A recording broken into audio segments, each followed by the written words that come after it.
Баардык сүйүктүү угармандарыбызга кечки салам айтабыз. Кеч анткени эшикти чын эле караңгылап кирип, күн батып, баарыбыз үйдүбүздү шашып бара жатабыз.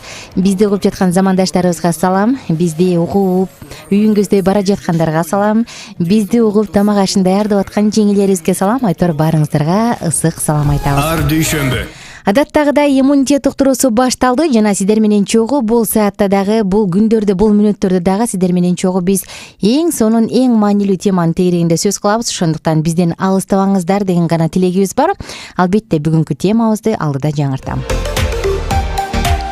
Достор, бүгүнкү тема синдром, Даун синдромундагы балдар тууралуу сөз кылмакчыбыз. Негизи биздин угарманыбыз Атай кайрылды эле, ушул теманы көтөрүп чыксаңыз болот эле, жакшы болот эле, жардам керек болуп жатат деп мына ушул угарманыбыздын суранышын четке какпастан бүгүн биз Даун синдромундагы балдар тууралуу сөз кылалы деп турабыз. Мунун кандай коркунучтуу жагы бар? Эмнеден улам мындай болот?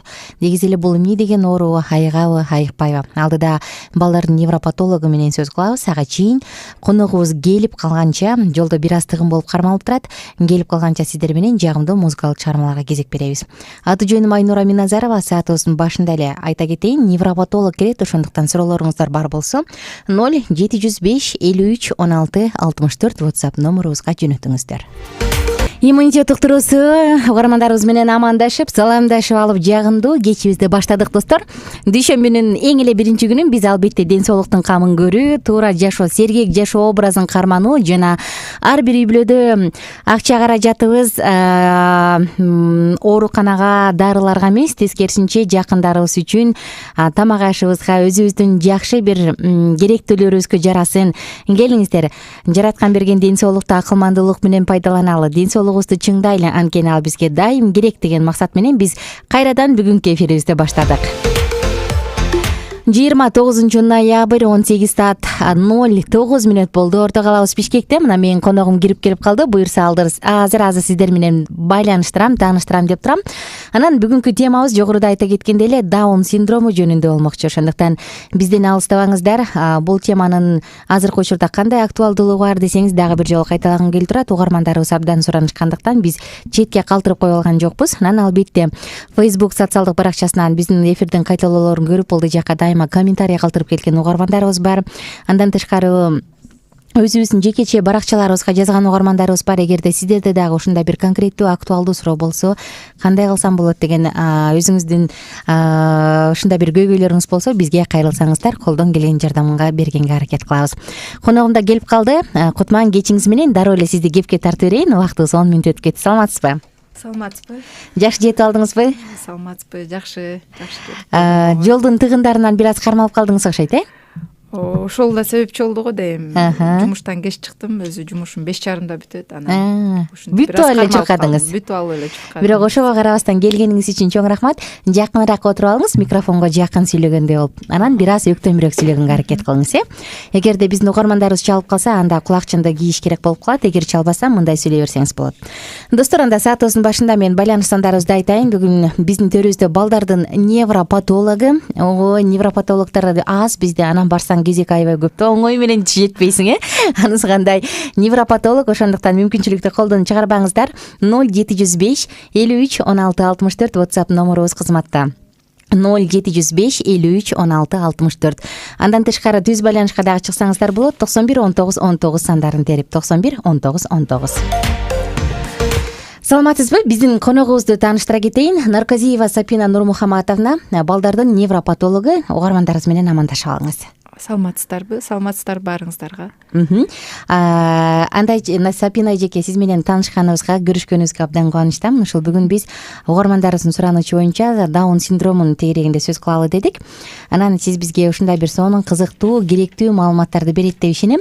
Анда эң эле алгач ушул Даун синдромунун тарыхы жөнүндө бир аз сөз кылып берсеңиз. Ар бир нерсенин өзүнүн тарыхы, ачылган учуру, пайда болгон учуру, биринчи ачылыштары, анан сыйлыкты алган адамдар болот эмеспи? Анысы кандай? Даун синдромунун алгачкы ошол тарыхтагы бир аз маалыматтарын айтып берсеңиз. Бул эми Даун синдрому аябай эле көп деп да айта албайм, бирок кездешет. Элдер баары эле билет бул кандай оору же синдром экенин. Эгер тарых боюнча айта кетсем, анда 1866 жылы Джон Даун деген англиялык окумуштуу ушул даун синдромдордун даун синдрому менен жабыркаган балдардын характерлерини, келбеттерин, келбет түзүлүштөрүнү ошол изилдеп, ошол окуп, ошол биринчи кагазга түшүрүп, кандайча айтсам, ошого таандык болуп калган. Ошондуктан дагы бул даун синдром ошонун атын ысмына ыйгарылган, Даун деп, Джон Даун. Биринчи болуп ошол Джон Даун деген англиялык окумуштуу изилдеген. Андан кийин эле ошол оорунун себептери, синдромдун себептери кызык да. Дарт деп айтыш керекпи же жөн гана синдром деп айтыш керекпи? Кандай деп туура бөлгөн туура? Синдром деген дарт дегенден жок, синдром деген туурараак болот го деп мен ойлойм. Мен өзүмчө жекече оюм да булчу. Дарт десең обязательно бир жери ооруп, аны дарылаш керек. Бул жерде да дарылайт, бирок ооба, бул жерде көбүрөөк мисалы дарт дегенде кандай деп ойлойбуз биз, обязательно сөзсүз түрдө жатып калат же бир жер ооруйт, ушундай бир кандай учкул бир оору болот да, кездешет. Могу синдромдо бул ошону менен төрөлөт, ошону менен жашайт, ушундай болот. Анан синдромдун анда себептери бул только кандай десем, тукум куучулук деп айтканга да болбойт. Анан жанагы мейоз деп коет, бала түйүлдүк кезинде, эми эле түйүлдүк болуп жаралган кезинде кандайдыр бир факторлордун, точно бир факторлор айтылган эмес, бирок кандайдыр бир факторлордун себебинен, может организмде стресс болот, стресс абалындагы ошолордун натыйжасында хромосомада бузулуу болот да. Вот хромосоманын структурасы бузулат же саны боюнча көбүрөөк болуп кетет. Өзү негизинде адамда 46 хромосома общий деп, жалпысынан 46 хромосома деп айтсак, анын 23 атасынан, 23 энесинен болот. Ошо 23 болгондо бир хромосома же атасынан же энесинен кошулуп калышы мүмкүн, кандайдыр бир шартка байланыштуу. Бирок бул жерде баардык мындай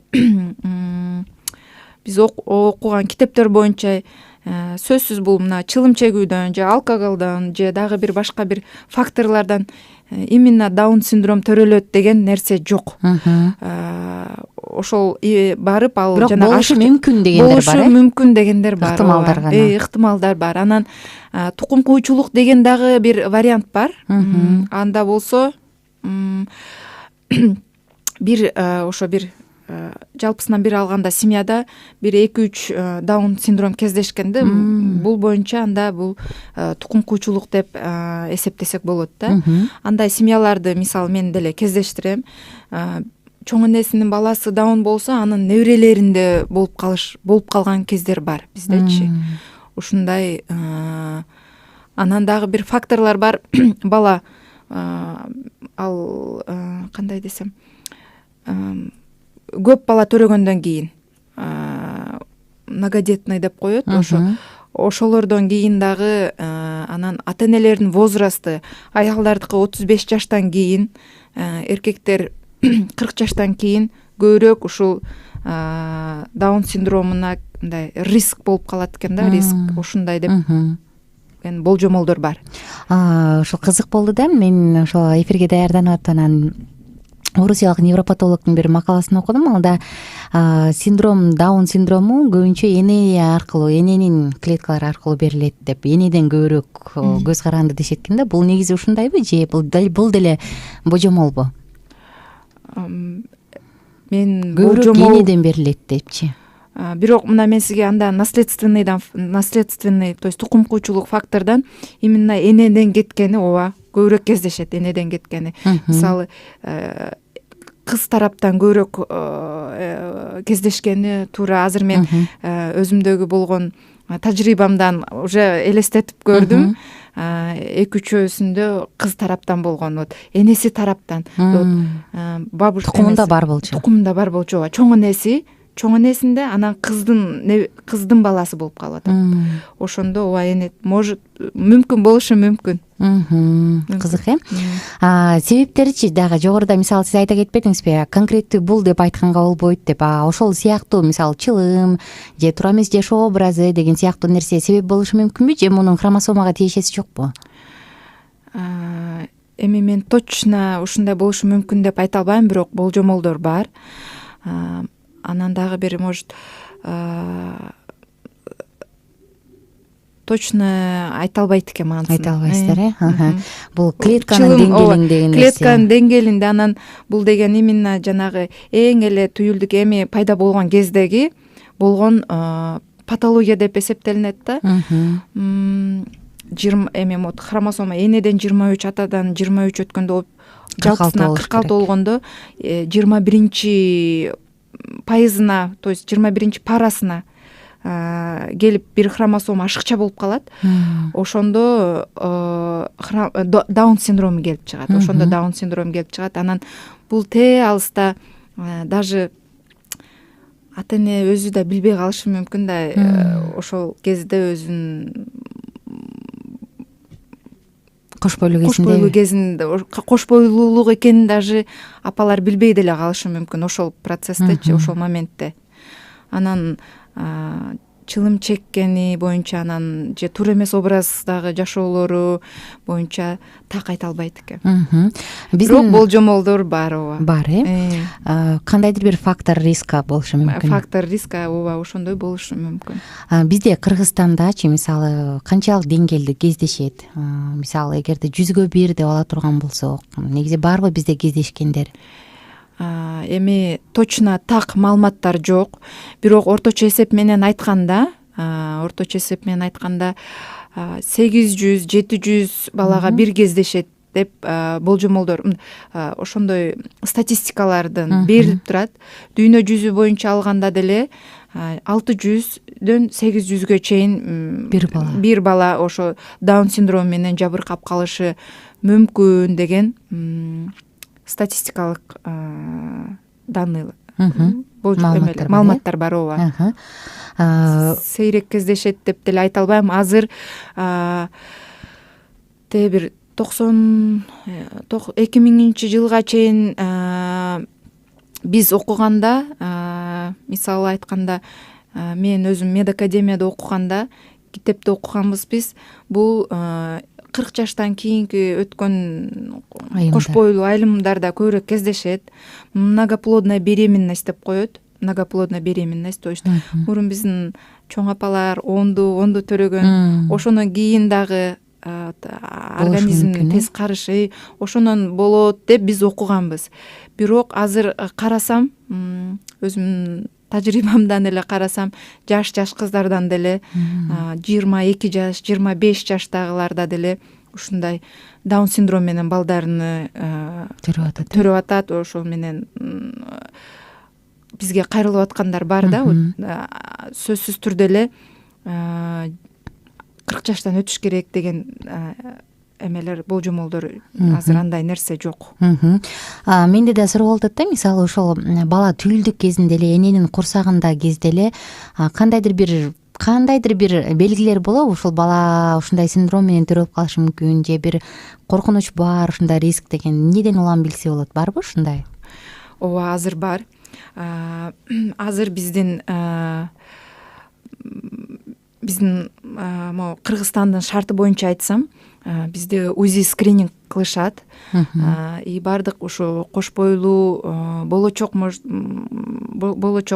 эне кыздарга деле айта кетер элем, бизде 2 жолу скрининг жасалат. Бул биринчи триместр, анан экинчи триместрда. Биринчи триместр 11 неделядан баштап 13 неделяга чейин скрининг кылат. Бирок ал жерде көрөт, атайын УЗИ специалисттери көрүшөт. Ал жерде кандайдыр бир өзүнүн признак деп коет, мындай сыпаттары бар. Мойнунун жогондугу, мойнунун размерлери, манжаларынын түйүлдүк кезинде эле, ошо 11 неделя десек, ошо 11 жумалык түйүлдүк десек, ошо 3 ай жумшактык болуп калат да, примерно 3 айлык боюнда бар кезде могу манжаларынын кичинекейлиги, бет сөөктөрүнүн түзүлүшү, ошолордун кандайдыр бир нормалдык эмес түзүлүшү, мойнунун жогондугу, ширина это ушул аябай көп эме маанилүү, мойнунун размери. Ошол жерден карап алдын ала билсе болот.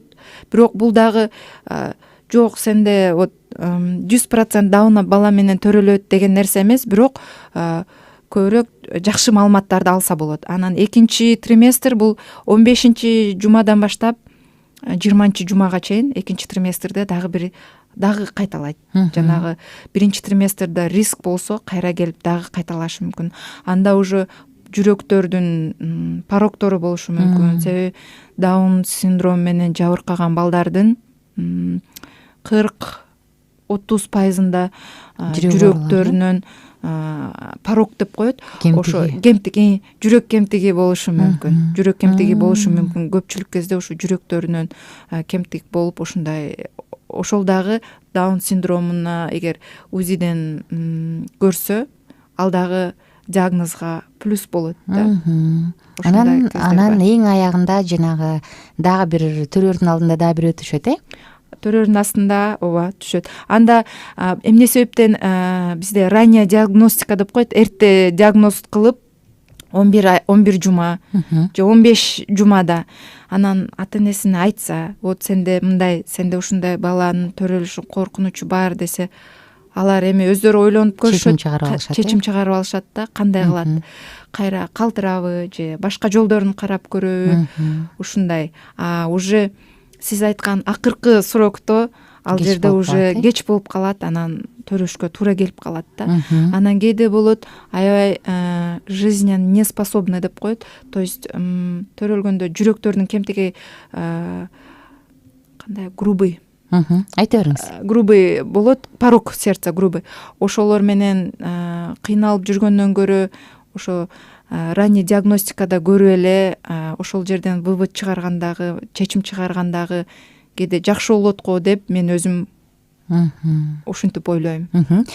Мисалы УЗИ скрининг учурунда байкалбай калса же кандайдыр бир конкреттүү белгилер жок болуп, бирок төрөлгөндөн кийинчи неонатологдорбу же башка адамдар билеби ошол төрөлгөн баланы колуна кармап туруп эле мондай экен деп? Ооба, эгер УЗИ скрининг мен ооба айттым, 100% билбейт.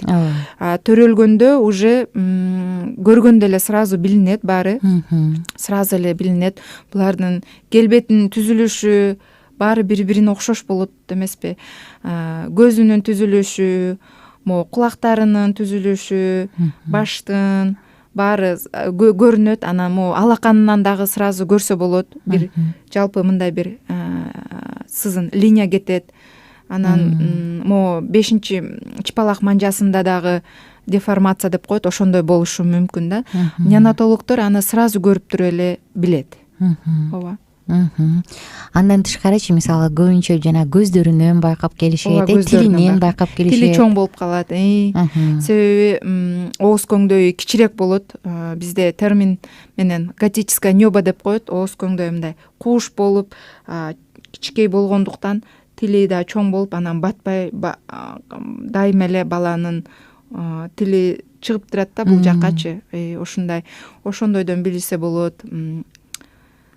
Булчуңдардын тонусу жакшы эмес болуп, ушундай бир симптом признактарынан билсе болот. Мисалы мындай синдром менен төрөлгөн балдардачы психологиялык жактан өнүгүүсү кандай болот? Психологиялык жактан өнүгүүсү акыл эси жагынан, сүйлөөсү боюнча, речь боюнча дагы булар аябай артта болушат. Сүйлөөгө чейин булар кеч басат, кеч отурушат. Себеби булчуңдарынын тонусу төмөн, гипотония деп коет. Ошондой болгондуктан өз убагында булар отура алышпайт. Өз убагында 4 айлыкта балдар ичинен аркасына жатып, артынан ичине жатып оодарылса, булар аны кыла алышпайт. Мойнун башын кеч токтотушу мүмкүн. Бардык тараптан өсүүсү жай болот. Анан кийин 2, 3, 4 жашта басышы мүмкүн. Андан кийин ошо сүйлөө жагы боюнча, акыл эси жагы боюнча, психикалык жагы боюнча булар дайыма калып, өзү теңдүү балдардан калып жүрүшү мүмкүн да. Бизде дагы азыр келип аткан билдирүүлөргө көңүл буруп алалы. Анан сурообузду улантабыз. Суроо мындай экен. Достор, биз бул номурга чалууларды кабыл албайбыз. Чалуулар үчүн 0312 шаарыбыздын кодун териңиз 91 19 19 сандары. Саламатсыздарбы? Аутизмди Даун синдромунан дароо эле аныктаса, айырмаласа болобу деп жөнөтүптүр бизге угарманыбыз. Аутизм башка, Даун башкабы? Дароо эле айырмаласа болобу дейт. Дароо эле дегени кандай десе болот? Бир көрүп туруп эле врачка келгенде, бир осмотр кылганда эле Даунага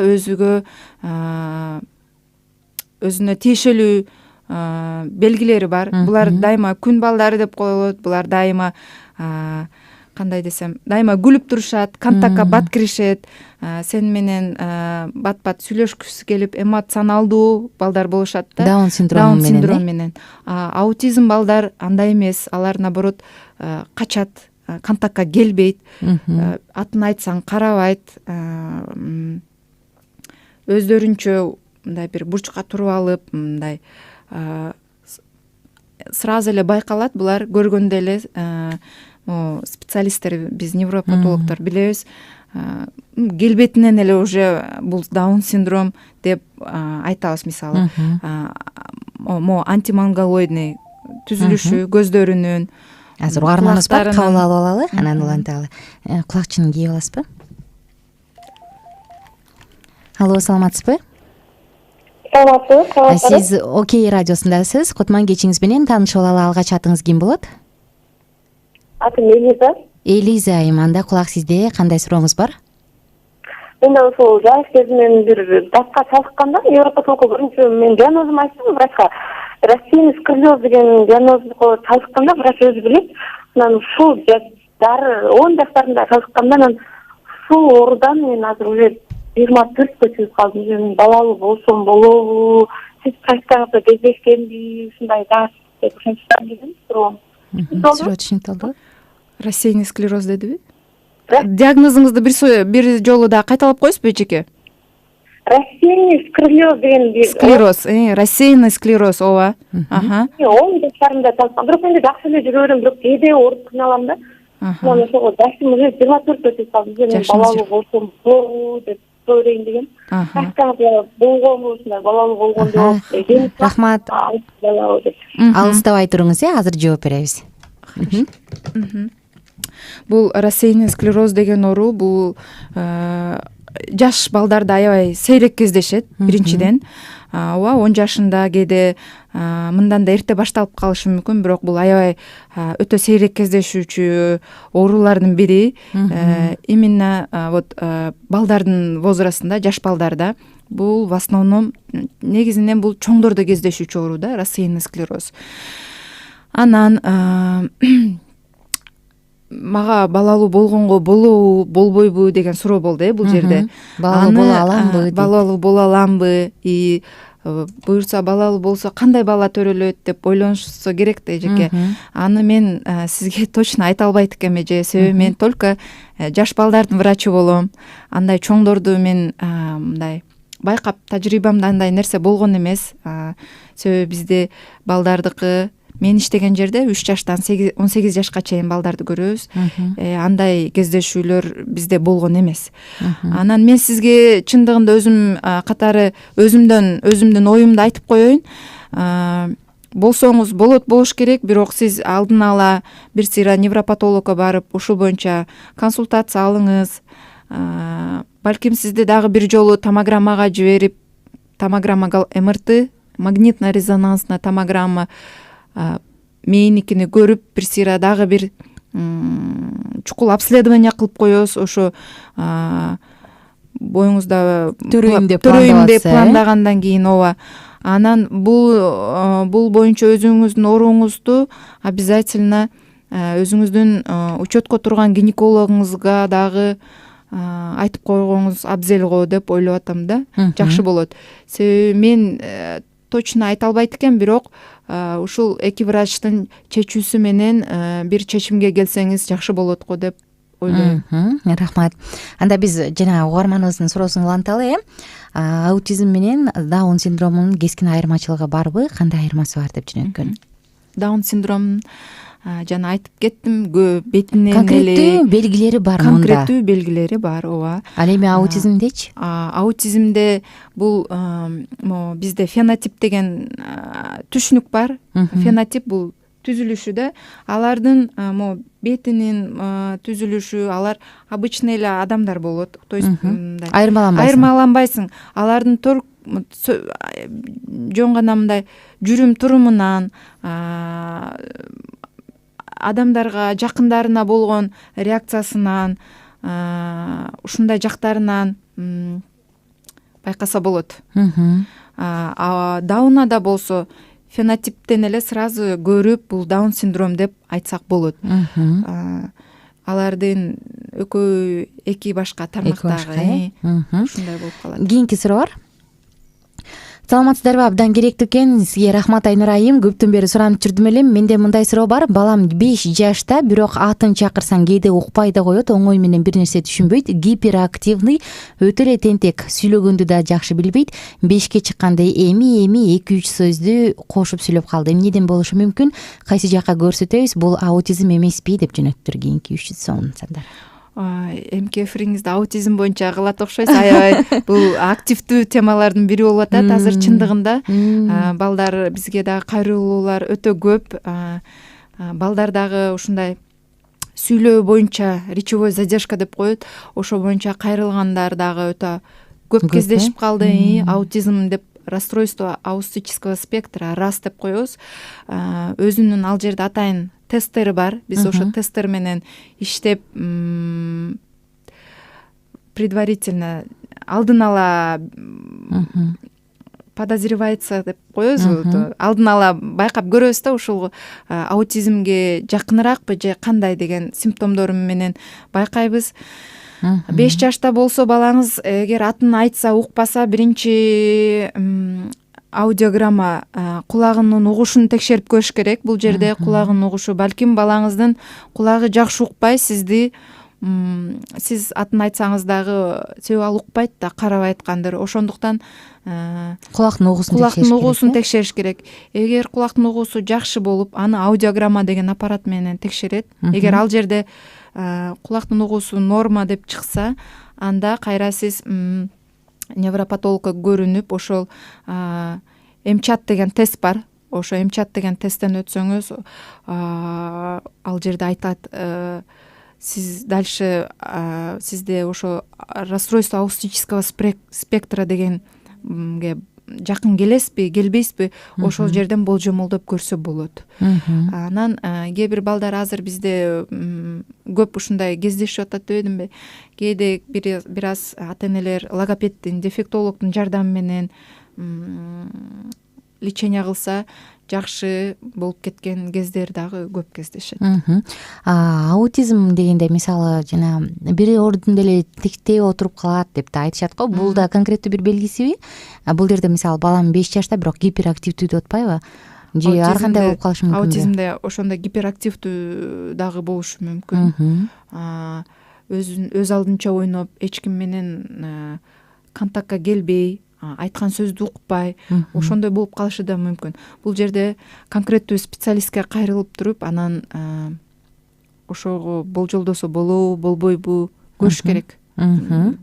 Жакшы. Кийинки суроону убактыбыз учуп баратат. Саламатсыздарбы? Менин 12 жаштагы кызым бар. Бир айтканды бат эле унутуп калат. Башында алдап да көрдүм, соолап да көрдүм, урушуп да, жазалап да көрдүм, бирок эч жардам бербейт. Өзүнүн мээсиненби деп коркчу болдум. Кандай кылып текшерсек болот? Азыр айтканды макул деп ыйламсырап кечирим сурайт, бирок кайра эле 15 мүнөттөн кийин унутуп калат. Кандай ыкма колдонсом болот? Кайсы жерден туура текшерүүлөрдү көрсөк болот дейт. 12 жаштагы 12 жаштагы кызыңызга бул эми буга чейин эле байкалып келсе керек да, мындай буга нерсе. чейин эле байкалып келсе керек. Может, балким сиз өзүңүз көп маани берген эместирсиз. Анан эми 12 жаш болгондо уже чоң кыз болуп калып көбүрөөк байкала баштагандыр. Биринчиден сиз өзүңүздүн жашаган жериңиздеги СЦМдерге барсаңыз болот. Ошол жерде невропатологдор бар. Алардын кеңешин алсаңыз болот. Эгер алар сизди көрүп дагы мындан да чукул изилдеш керек, обследование кылыш керек десе, анда алар тийиштүү жерлерге сизди жибериши мүмкүн.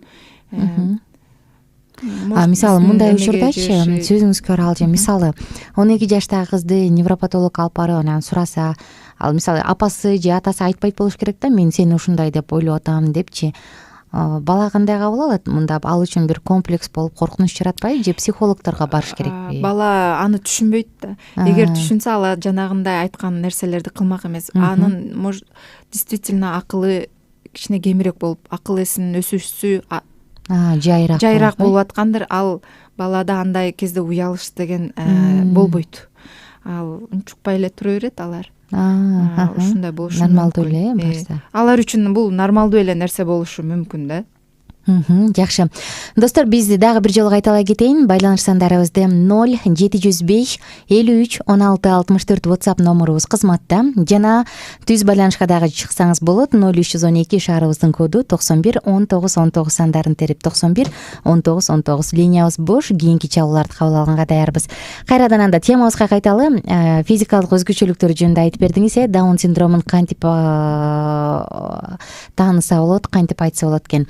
Эми дарылануу жөнүндө сөз кылгым келип атат да. Дарылануу деп да айткандан бир аз тартынып атам, дарылаш керекпи дегенденчи. Анан бирок кандайдыр бир баары сырттан жардамга муктаж да, мындай. Ооба, булар дайыма кичикей кезинде дайыма бирөөдөн көз каранды болушаттар.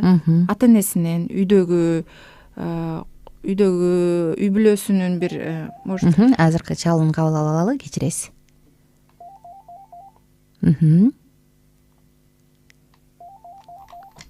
Алло, саламатсызбы? Саламат. Ушул берүүгө бир суроом бар эле. Келиңиз, анда атыңызды айта кетиңиз байке, анан сурооңузду коногубузга берсеңиз болот. Менин атым Молдобек. Абдан кубанычтабыз. Молдобек байке, кандай сурооңуз бар? Менен ооруйт. Анан ошого мисалы үчүн азыр 40 жашка кетти.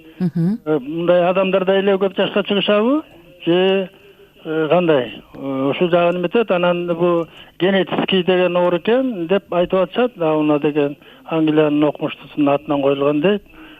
Биз дагы немеде жүргөнбүз, обследованияда 5-6 жыл. Анан кийин кайра аны алып ташташкан, жылга каралып турчубуз. Ошол окшош, бул врачтын айтканына караганда. Анан ошол дагы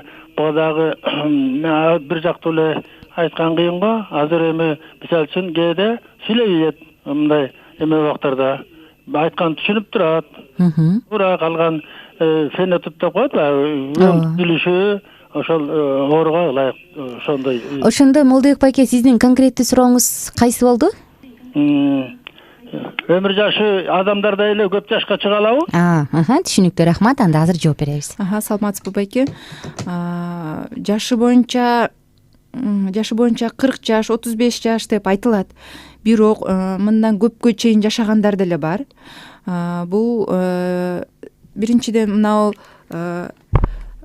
сопутствующий заболевание деп коет. Мисалы, жүрөктөн кемтиги менен төрөлгөн балдар может азыраак жашап калышы мүмкүн.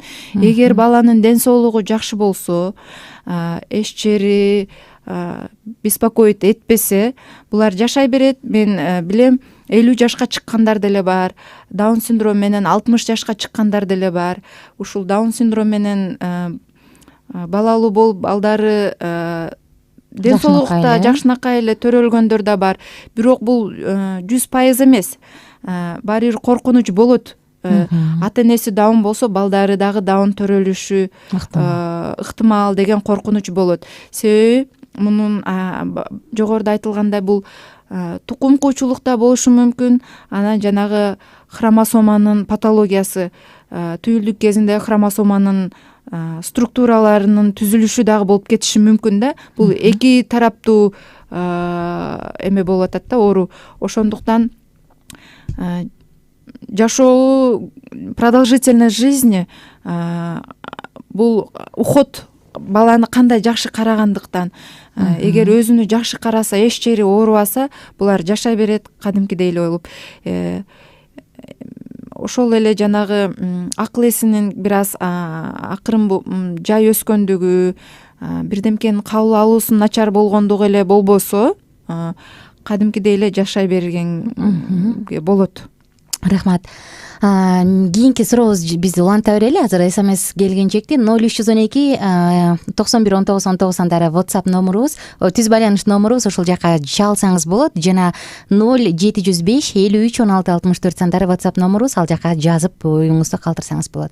Дарылануу тууралуу сөз кылып атканбыз, кандай сырттан кандай жардам бериш керек? Кантип жардам бериш керек? Дарылануу боюнча эми специфический лечениясы жок деп айта алам. Специфический лечениясы жок, только бизде айтат поддерживающий, симптоматический лечение. Эмнеси артта калып атса, ошонусун дарылаш керек да. Эгер балада жүрөктүн порогу менен төрөлгөн болсо, булар кардиологдо дайыма учетто болуш керек. Ар бир квартал сайын барып каралып туруш может керек болуп калат. Анан дагы эгер баскан, турганы, отурганы кеч болушу мүмкүн, себеби буларда дайыма гипотония болот. Анда буларга невропатолог, физиотерапевт, массаждардын керек болуп калышы мүмкүн. Анан дагы бир кулактын угуусу менен көздүн көрүүсүдөн дагы жабыркашы мүмкүн. Эгер ал жактардан проблемалар болсо, анда окулист менен сурдологторго же ушуларга кайрылуусу керек. Басып алгандан кийин бул балдарды үйрөтүш керек. Кадимкидей эле бир балага 5-6 жолу, обычный жакшы дени сак балага 5-6-10 жолу бирдемкени кылып кой деп айтсаң, буларга 2-3 эсе көбүрөөк айтыш керек. Ушинтип бул өзүн караганга үйрөтүш керек да. Самообслуживание деп коет. Ошолорду үйрөтүш керек. Атайын бул жерде жанагындай эмелер, мектептер болушу мүмкүн. Булардын акыл эсин өстүргөн. Бизде Кыргызстанда жок, бирок чет элдерде бар ушундай атайын мектептер, обучающий центрлер бар. Ушундай психологда, педиатрда, кардиолог, невропатолог, сурдолог, окулисттерде өтүп туруш керек, пока ошондой проблемалары болсо. Эгер бүт баары жакшы болсо, бул байке айткандай, байкенин баласы жакшы эле окшойт, анда уже бүт баарын үйрөнүп алгандан кийин ал кадимкидей жашоо образын уланта берет. Ооба. Көбүнчөчү мисалы ушул даун синдрому бар балдар кандай өнөкөт оорулар менен төрөлөт? Мисалы бирөөнү айта кетсеңиз, жүрөктүн кемтиги деп, көбүнчө буларга кандай оорулар мүнөздүү болуп калат? Иммунитети слабый болушу, иммунитети слабый болушу мүмкүн, бат-бат жанандай вирустун оорулар менен ооруп калышы мүмкүн.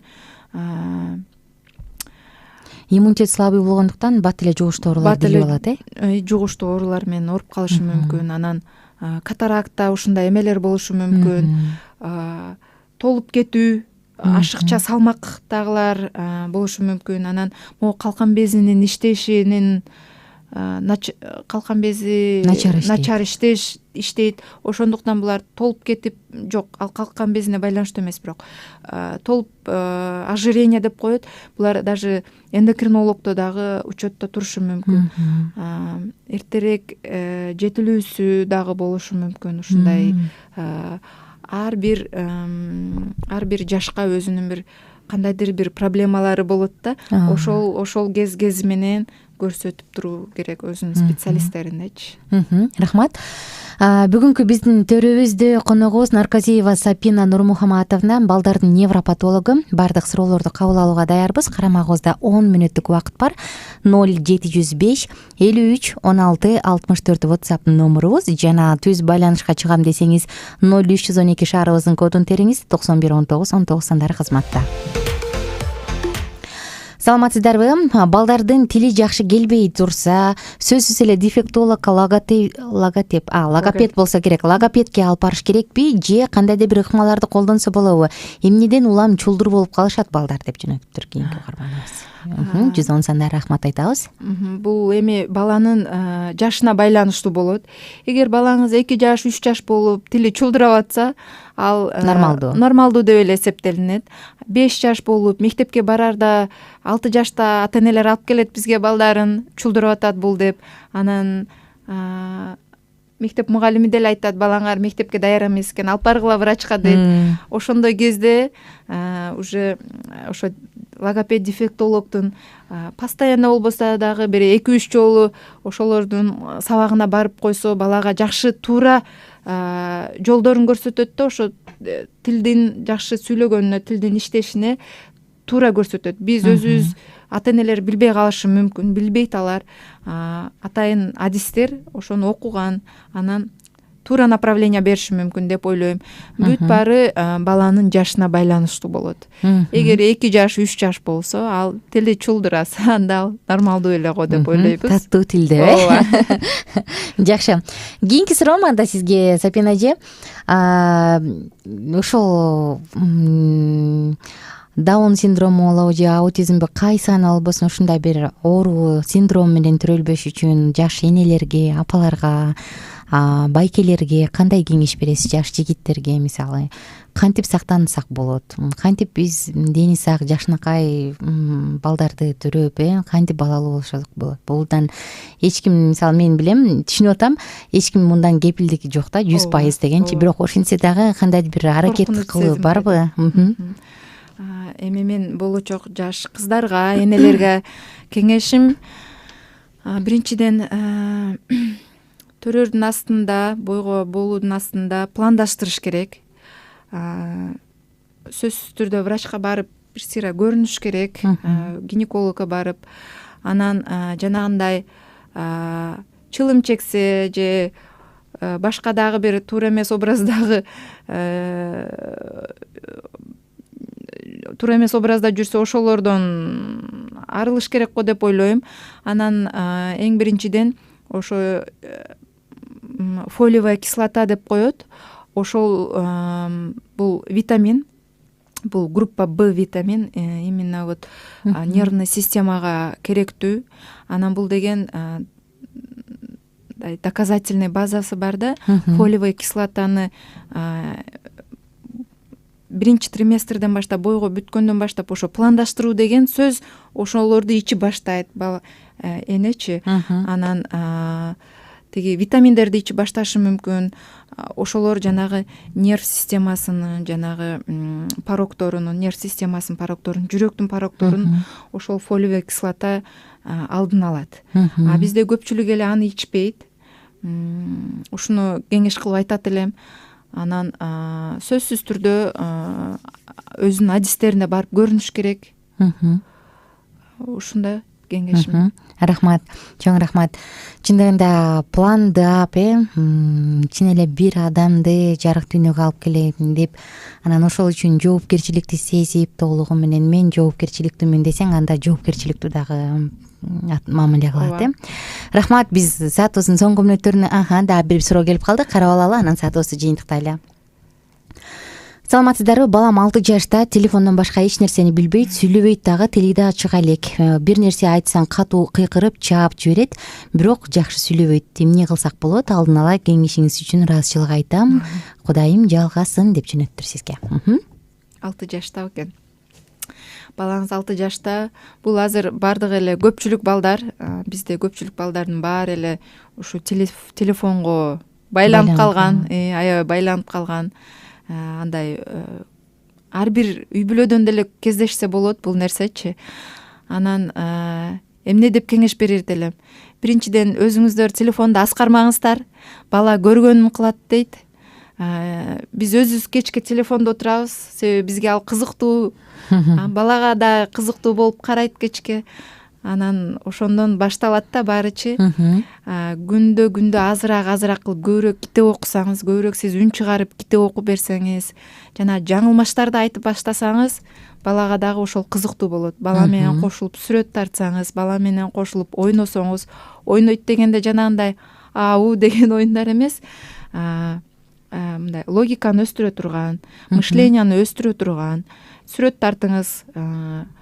Ушундай может жанагы пазлдар бар, леголор бар, ошолор менен ойносоңуз мээнин кошулуп алып өзүңүз мээнин өсүшүнө, мээнин иштешине жакшы жардам берет го деп ойлойм. Сизге ошону совет берем. Көбүрөөк өзүңүз балага, эң биринчи ата эне да бала менен дайыма 24 саат ата эне болот. Ошондуктан да бир сөз бар, мындай эң жакшы врач баласы үчүн бул мамасы дейт да. Ошо сиз көп билесиз, бүт баарын билесиз, а врачка бир 10-15 20 мүнөт келесиз, кайра кетесиз. Ошону менен бүтөт ал жерде. Өзүңүз көбүрөөк көңүл бурсаңыз, ошонун натыйжасы болот го деп мен ойлойм. Рахмат. Эми соңунда сурообуз, биздин коомубузда, биздин арабызда бул синдром менен төрөлгөн балдар бар. Коом кандай мамиле кылыш керек, ата энеси кандай мамиле кылыш керек, ошол балдарга кабыл алуу боюнча кандай кеңештериңиз бар? Ошону менен саатыбызды жыйынтыктайбыз. Булар бул балдар өзүнүн мындай характеристикасы боюнча аябай боорукер, калп айтканды билишпейт, мындай жарык маанай, ушундай дайыма күлмүңдөп турат да буларчы. Анан эми мындайлар деле кездешет, бирок жалпысынан айтканда көбүнчө ушундай болот. Буларга кандай мамиле кылыш керек? Булардын абалын түшүнүш керек, түшүнүү менен мамиле кылыш керек го деп ойлойм. Эгер бирдемкени түшүнбөй калса, эгер биздин коомубузда может бирөө келсе түшүнбөй калса, ошону түшүндүргөнгө аракет кылыш керек. Түшүнүү менен мамиле кылыш керек го деп ойлойм. Буларды четке кагып, сен даун синдром элең деп, сен бул жакка отур деп койгон туура эмес болуп калат. Кабыл алуу керек. Кабыл алуу керек буларды. Ата энеси үчүн кеңештериңиз? Ата энеси үчүн эгер даун синдром менен төрөлүп калса балдары, ата эне үчүн бул аябай стресс болот да. Өтө стресс болот. Эмне демекчимин? Сиздерге көбүрөөк сабыр керек. Анан жанагы азыр мындай жерлерде бул даун синдром экен, бул лечение болбойт деп коюп коюшу мүмкүн, таштап коюшу мүмкүн. Кээ бир түшүнбөстүктөр болуп кетиши мүмкүн. Бирок сиз ага карабай эле өзүңүз интернеттен алып ар кандай маалыматтар болот. Кантип өстүрүш керек, кандай кылыш керек, бул учурда эмне кылыш керек деген жерлерден өзүңүз көбүрөөк окуп, көбүрөөк өзүңүз аракет кылсаңыз, балаңыз жакшы эле өсүп, даже мен билем даун синдрому менен обычный эле жалпы мектептерге баргандар да бар. 3кө окуса деле, бирок барып ошо жерден тамга танып, окуп, сабатын өрчүткөндөр деле бар да. Эми бизде чет элдиктердегидей условиялар жок. Ал жакта атайын өзүнүн мектептери бар, лагерлер болушу мүмкүн. Атайын ушундай оорулар үчүнчү. Андай бизде жок. Ата энелерге көбүрөөк эме болуп калат да бул жердечи. Кыйыныраак болуп калат. Рахмат. Биз болсо коштошуп жыйынтыктачу учурга келдик. Достор, бүгүнкү коногубуз Нарказиева Сапина Нурмухаматовна болду, балдардын невропатологу. Жогоруда Сапина эжеке айыбыз айта кеткендей, мен абдан ошол сөзүңүзгө баа берем, колдойм. Эмненин гана болбосун эле, керек болсо азыркы заманда күчүк багып алам десең дагы багаламбы, менден тамак артабы деп ушундай бир пландаштырыш керек болуп калбадыбы? Анан бала андан бешпетире бул чоң жоопкерчилик, бул чоң кам көрүүгө, чоң жоопкерчиликтүү бир курмандыктарды талап кылат. Ошондуктан чындыгында эгерде мен ушундай балалуу болгум келет десек, анда кичинекей кезиңден, бала чагыңдан өзүңдү таза, туура жашоодо сактап, туура жүргөнгө аракет кылган жакшы. Анан албетте өзгөчө баягы никеге турарда мен ушул эфирге даярданып атып бир кыздын тагдырын окуп аябай жаман болдум. Ал чоң энесинин апасы ушундай даун синдрому ошондой менен бир бала төрөгөн экен да, анан бирок турмушка чыгаарда эч кандай билген эмеспиз дейт. Анан бала бир үйдүн жалгыз баласы болуп үйлөнгөндөн кийин биз ушул нерсени билдик, сен мени алдагансың деп күйөөсү таарынат экен да. Сен менин тукумумда барды алдаган эмессиң, ооба сен айткан эмессиң депчи. Ошондуктан ойлойм, эгерде бактылуу нике кургубуз келсе, ортодо ачыктык, ортодо баардык нерсе ортого коюп, анан кийин чечимди мына эми сен кабыл ал дегенге койсок, анда бул туура болот го деп. Коштошобуз. Ар бир үй бүлө бактылуу болсун, адамдар кандай гана болбойлу, бирок биз бирөөнү кемсинтип, бирөөнү сен ары тур, сен мындай кыл дей албайбыз. Биз болгону өзүбүздүн ушундай жакшы тарбиябызды көргөзүп, туура мамиле гана кыла алабыз. Бар болуңуздар, мен сиздер менен коштошом. Эртең таңкы саат 8де кайрадан амандашабыз. Жана Сапина эжеке, сизге ыраазычылык айтам келип бергениңиз үчүн, сонун кызыктуу маек болуп бергениңиз үчүн. Мен ойлойм, угармандарыбыз дагы буга чейин менден суранып келген угармандарыбыз да өзүнө канааттандырарлык жооп алса керек деп. Таңкы 8ден амандашканча кечиңиздер көңүлдүү улансын.